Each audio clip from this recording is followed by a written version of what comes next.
Kalamansi puri at Yakult lang meron ka na healthy drink na katulad nito. Namitas nga pala kami ng mga lemonsito sa aming bakuran. Hitik ngayon sa bonga dahil sa season of fruit ngayon ng mga ito. Ito na nga pala ang aming nakuha na mga lemonsito ng aking partner, sobrang dami. Gasan ko na nga pala ito ng maayos para matanggal yung mga dumi. Inumpisahan ko ng hiwain yung mga lemonsito hanggang sa maubos lahat.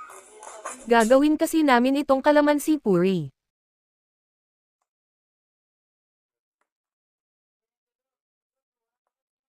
Mano-manong pag-e-extract pala ang aming ginawa sa mga lemonsito.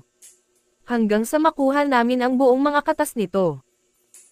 Inilagay ko lamang ito sa lalagyanan. At ayun meron na kaming kalamansi puri. Mas mainam ilagay ito sa ref mga ka-home partner, para tumagal pa lalo ang lifespan nito